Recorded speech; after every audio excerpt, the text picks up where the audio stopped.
Seigneur, une maman sage m'a dit un jour, il y a 10 ans, quand elle m'introduisait dans le monde professionnel, on n'invente pas la poudre à canon, on l'utilise, mon fils. Seigneur, ce soir, je suis émerveillé de savoir que j'ai un riche héritage, une vie abondante, des fleuves d'eau vive. Je vais seulement venir puiser, couler. Je vais juste venir puiser, couler, puiser, couler. Non, non, non. Venir recreuser. Isaac a recreusé. C'est pour ça qu'on est en train de jeûner. Il avait fait 52 jours. On jeûne. C'est pour ça, c'est recreuser. Parce qu'il y a les Philistins qui bloquent. Ce n'est pas simplement venir puiser. On creuse. Mais je suis en train de répondre à la question pour plusieurs. Tous ces jeunes, il y a quoi? Toutes ces nuits de prière, il y a quoi? Ça a donné quoi? Tous ces dons sacrificiels, ça a donné quoi? Hébreu répond. Dans Hébreu, le Seigneur nous donne une réponse intéressante, pas même intéressante, rassurante.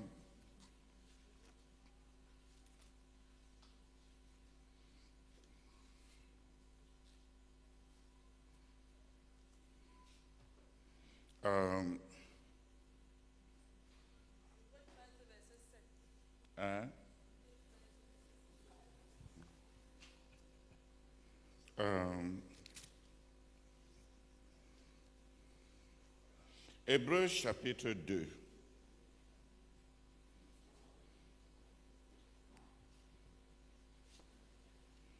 De 5 à 9. Hébreux chapitre 2 du verset 5 au verset 9. En effet, ce n'est pas à des anges que Dieu a soumis le monde à venir dont nous parlons. Or, quelqu'un a rendu quelque part ce témoignage. Qu'est-ce que l'homme?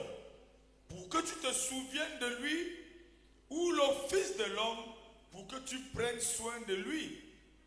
Tu l'as abaissé pour un peu de temps au-dessous des anges.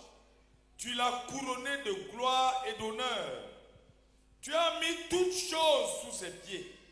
En effet, en lui soumettant toutes choses, Dieu n'a rien laissé qui ne lui fût soumis. Cependant, nous ne voyons pas encore maintenant que toutes choses lui sont soumises. Mais celui qui a été abaissé pour un peu de temps au-dessous des anges, Jésus, nous le voyons couronné de gloire et d'honneur à cause de la mort qu'il a souffert, afin que, par la grâce de Dieu, il souffrit la mort pour tous. Amen. Mais tu es en train de lire ça comme nous, les croyants, on a l'habitude. Il y a beaucoup de passages qu'on lit avec voile, avec une voile, parce qu'on est habitué à lire des passages qu'on ne comprend pas. Simplement dit, le passage est en train de dire que Dieu a dit qu'il a une grande destinée pour l'homme. Il a créé l'homme, il a créé Adam, il a les projets de domination pour l'homme. Dieu a ces grandes destinées pour l'homme, qui veut soumettre tout à l'homme. Mais écoutez, l'écrivain de Hébreux dit, quand on regarde tout autour, il n'y a pas... ce n'est pas évident que ce que Dieu dit qu'il a fait est réel. Mais nous avons une certitude. On voit celui qui est devenu primus homme, l'homme Christ, qui a été ressuscité d'entre les morts et qui est assis à la droite du Père. Lui, il est précurseur de la destinée de l'humanité. La dominion est assurée. On ne voit pas encore tout assujetti à l'homme comme Dieu dit. Mais on voit Jésus. On le voit, l'homme. Et tel tout ce qui lui est arrivé, son histoire est la destinée de l'humanité. On voit Jésus. Je veux dire quoi?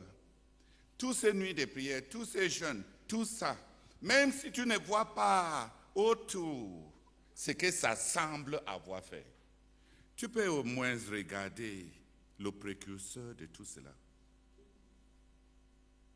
Regarde le fondateur là. Selon toi, il est un échec. Il a échoué dans la vie, échoué dans la profession, échoué dans la spiritualité. Voilà, si tu avais les yeux spirituels, voilà ce que ça produit. Là, on ne va pas avoir un tas des ambitieux qui devinent.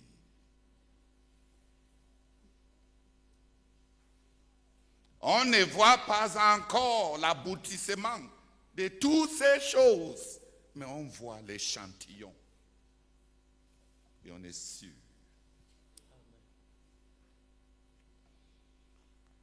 Je ne sais pas sur quelle base tu crois que la croix a été une victoire quand tu vois tant d'activités sataniques dans le monde. Mais nous qui sommes ici et qui avons l'espérance chrétienne, on ne voit pas. Satan peut monter, le bruit, les spéculations des extraterrestres et des multiverses et des innombrables spéculations. La certitude chrétienne vient d'où? Le Christ a été ressuscité. On voit Jésus. On n'est pas sûr, si on regarde tout autour, de ce qui a été effectué dans le spirituel par la mort et la vie de Christ. Mais on voit Jésus ressuscité. Et quand tu comprends ce que Dieu a fait, qu'il est le deuxième Adam pour nous, comme Adam.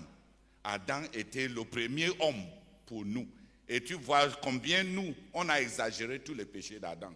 Est-ce qu'Adam avait péché comme toi? Tu as dépassé ton grand-père, ton arrière-grand-père même. Regarde. Sa part, c'était juste pour aller manger un fruit interdit. Ta part, combien des interdits est-ce que tu as fait? Quand tu vois combien on a exagéré l'homme, notre premier homme, Adam,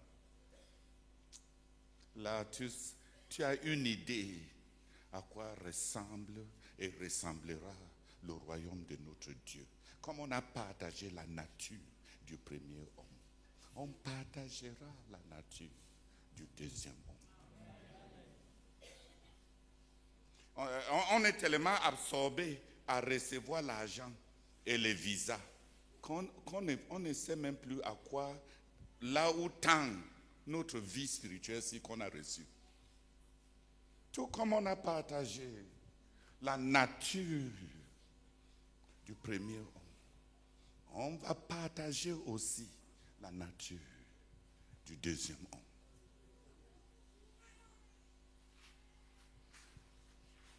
C'est dans ces mêmes lignes de pensée. On est sûr, si pour toi, le frère Zach a réussi, la Bible dit, comme notre sœur disait dans Hébreux 13, considère sa manière de vie et l'aboutissement où lui-même est le fruit. Si selon toi, d'après le monde, il a été un misérable,